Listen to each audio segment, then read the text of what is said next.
Fala galera, hoje nós iremos dar continuidade à propagação de calor e fluxo de calor. Nós trabalhamos que irradiação, convecção e condução são formas para haver esse fluxo, essa troca de calor. E hoje nós iremos concluir nosso conteúdo em cima disso, falando um pouquinho mais desses processos e também falando um pouquinho de efeito estufa. Então veja bem pessoal, troca de calor ela se dá justamente entre corpos com diferentes temperaturas. Então, se você tem um corpo que tem uma temperatura elevada e um corpo que tem temperatura baixa, é provável que esse corpo com maior temperatura vai fazer com que flua calor para o corpo de menor temperatura de maneira até espontânea, tá certo? E aí, essa propagação de calor pode se dar por condução, como a gente já trabalhou, né? Na aula passada, pode se dar por condução. Além da condução, nós temos também o processo de convecção, certo?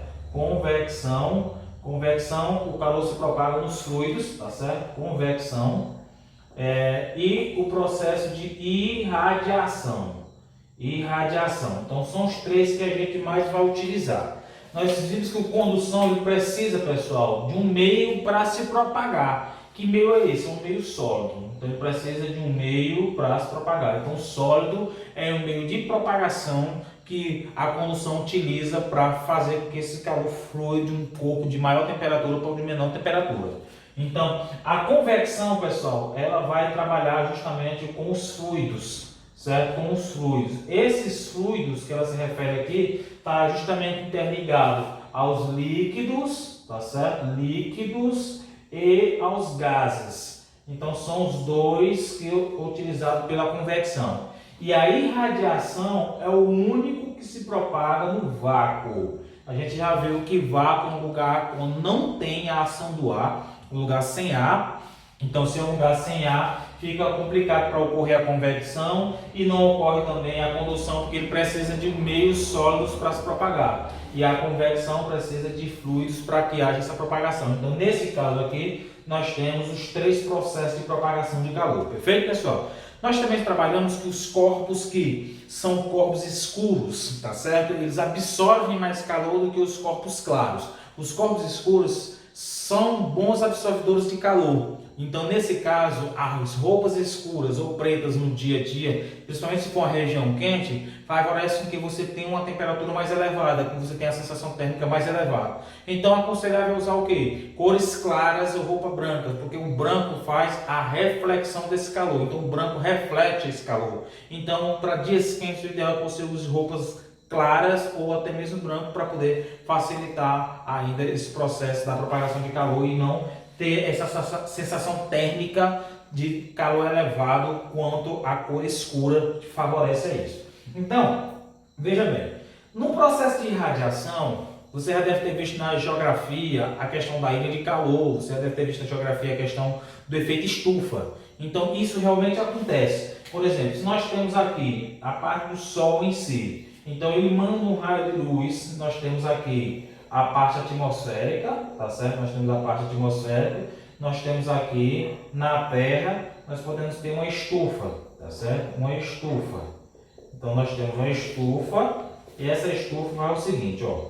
Na parte atmosférica é o seguinte, o raio luminoso vem, como vocês estão vendo aqui, ó. O raio luminoso vem, bate aqui, parte é refletida, tá certo? Mas parte passa, tá certo? Passa, bate aqui nessa... Geralmente as estufas são feitas de paredes de vidro, teto de vidro. Para que são utilizadas as estufas? As estufas são utilizadas para mudas de plantas e são utilizadas para secagem de pinturas de carros, de motos e por aí vai. Então a galera utiliza estufas justamente para fazer a secagem e também para fazer a multiplicação de mudas de plantas. Então o que acontece?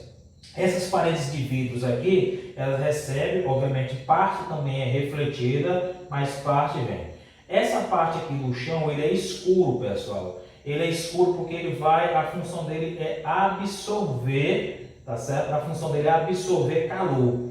Então, ele absorve calor nessa região aqui. Essas paredes de vidro aqui, elas são justamente para favorecer com que o raio luminoso entre dentro da estufa e venha a ser absorvido por essa região escura aqui. Então, é simples. Se você já observou em um dia quente um carro que fica exposto aí, por exemplo, meio-dia, 1 hora, 2 horas da tarde, esse carro está exposto ao sol, automaticamente nesse processo aí ele vai captar a quantidade de energia, a radiação solar quando incide no mesmo, passa pelo vidro, o estofamento do carro vai absorver esses raios.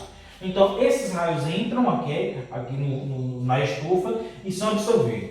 Quando a parte escura aqui absorve boa parte da energia do raio, eles já ficam fracos para sair. Então eles ficam fracos para sair. Quando eles chegam aqui no vidro, eles não tem mais força para sair. Então esses raios aqui, que fica agora infravermelho, vira infravermelho, eles não têm mais força para sair. Então eles ficam armazenados aí dentro, criando aquela sensação térmica horrível, aquele calor horrível, aquele abafado, entendeu? Pode observar, não precisa você ir a uma estufa para observar isso não. Em um carro, se você observar e você parar para observar isso aqui, em dia quente o carro está fechado, quando você abre, você vê que tem essa sensação térmica, esse ar muito quente dentro do carro, justamente por conta desse processo. Então o que é que você é orientado a fazer?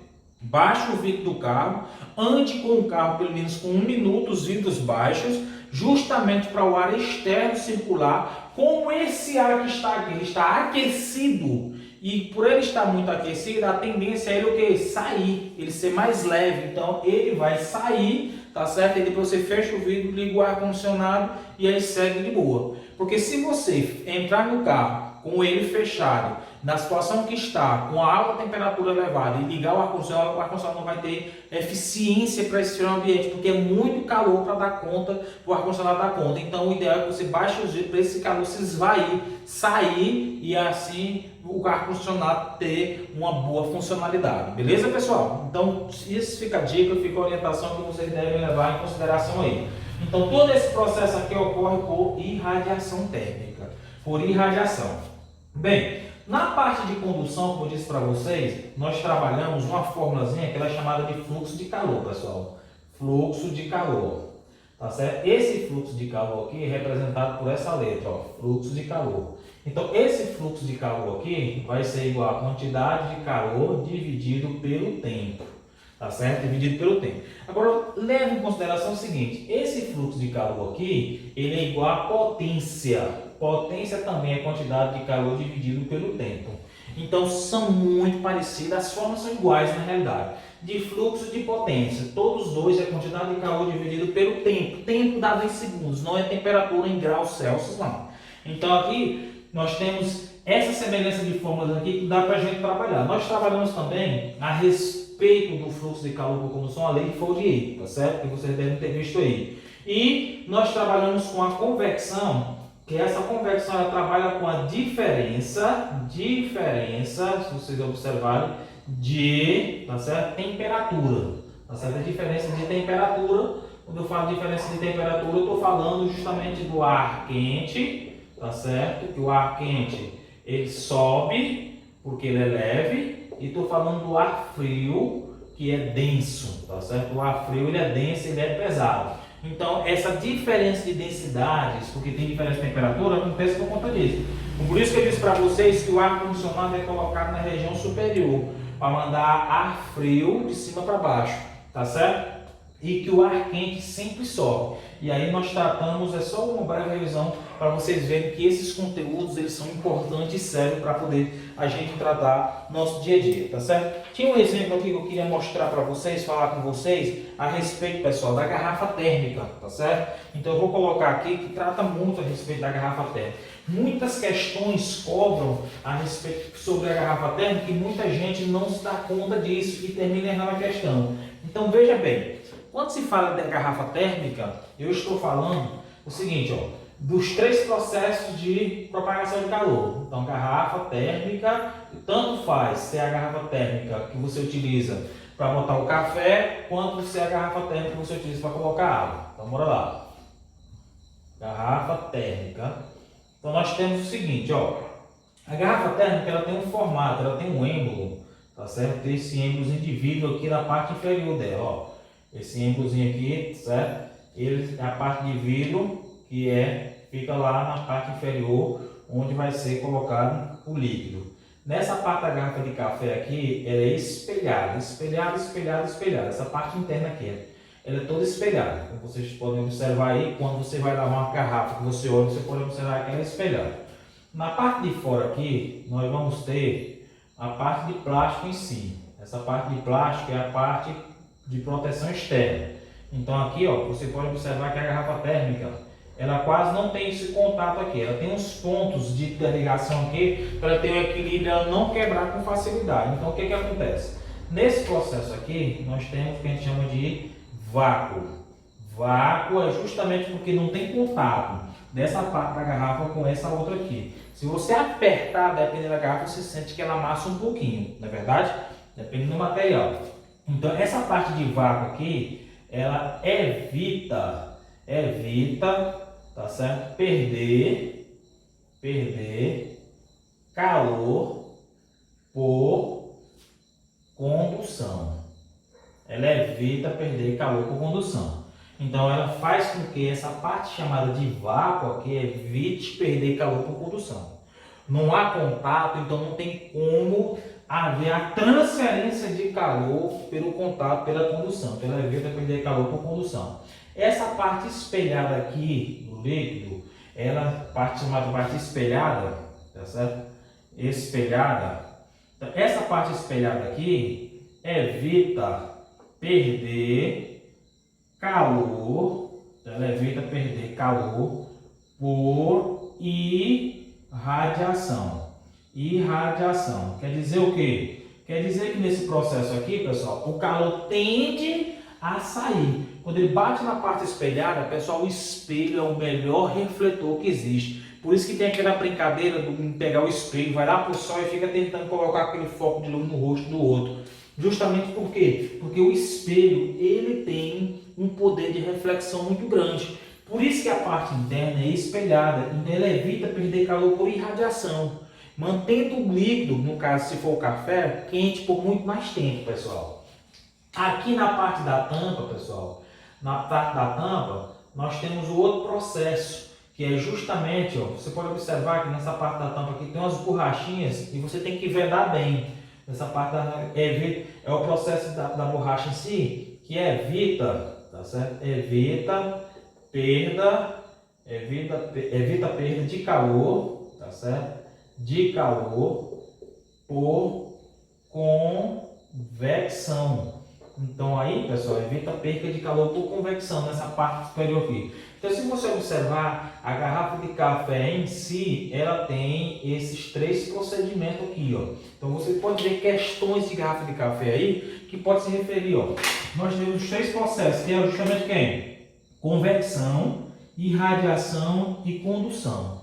Se a parte aqui do vácuo, ela vai fazer com que o calor evite perder calor por condução. Então, é para evitar perder calor por condução. Por isso que quando a garrafa cai ou vira, ela quebra facilmente. Por quê? Porque essa parede aqui, entre o plástico e o êmbolo da mesma, que é aquele tubo de vidro, existe uma região chamada de vácuo, justamente para evitar o contato. E aí, se tiver o contato do meio sólido com o outro, vai perder calor muito mais rápido. Quer dizer que se tu botar o café quente lá, ele não vai demorar muito, vai estar frio. Então, por isso que existe esse vácuo aqui, porque esse vácuo aqui evita perder calor por condução.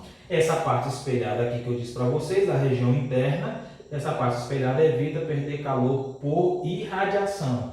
E aí nós temos esse procedimento espelhado aí. E a parte da tampa, ela tem que ser bem vedada, tem uma borrachazinha para vedar bem, que é justamente para evitar perda de calor por convecção. Então, esses são os três processos envolvidos na garrafa térmica que a gente costuma trabalhar no nosso dia a dia. Então, as trocas de calor podem dar por três processos: condução, convecção e radiação.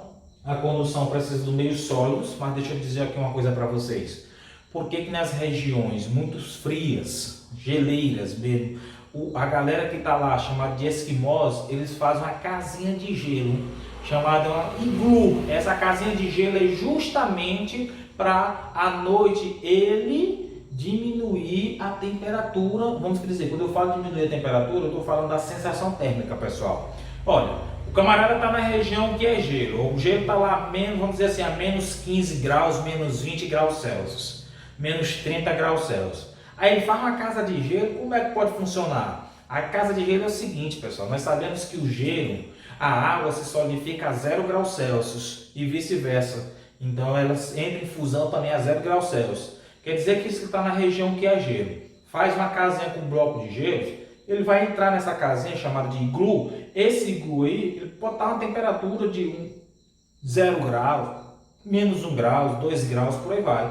Se ele ficar lá fora, ele vai ter a sensação térmica, aquele vento frio da madrugada e da noite, com a temperatura que de menos 30 vai para menos 40, menos 50 graus Celsius, e aí, meu amigo, o corpo pode até não aguentar. Então, dentro do iglu, ele está a 0 graus, e quem está lá fora está a uma temperatura muito abaixo de zero. Por isso que eles fazem esses iglus de gelo mesmo, para evitar ter esse contato com o vento frio, que a gente chama de sensação térmica, e assim dar uma melhorada na sua, vamos dizer, no seu, na sua temperatura em si. Então os iglus, os esquimós fazem muito isso, que trabalham, que moram naquelas regiões que são muito frias, eles são hábeis nisso aí, eles fazem esse processo para justamente ter, vamos dizer, um conforto melhor com relação à sensação térmica que é dada pelo vento em si. Tem filmes diversos que você já deve ter assistido que trata a respeito dessas temperaturas aí, tá certo? Você deve ver aí tal, as regiões mais frias e tal, que tem esse procedimento aí. Um avião não pode passar ou chega em regiões muito frias, não pode desligar os motores para não solidificar o combustível e tal, aí só pode passar 20 minutos e por aí vai, justamente porque essas regiões são muito frias e os iglus, que são as casinhas de gelo, são benéficas para esse tipo de pessoas que são os esquimós. Beleza, pessoal? Então, era isso que eu queria trabalhar com vocês hoje. E aí, depois disso, a gente vai para a atividade, porque isso aqui é importante. Eu espero que vocês tenham entendido. Estudem, porque isso aqui é de uma grandiosidade boa e cai no vestibular, e vocês possam, com certeza, estar aptos a acertarem essas questões cobradas no vestibular. Beleza? Tamo junto. Forte abraço. Tchau, tchau a todos.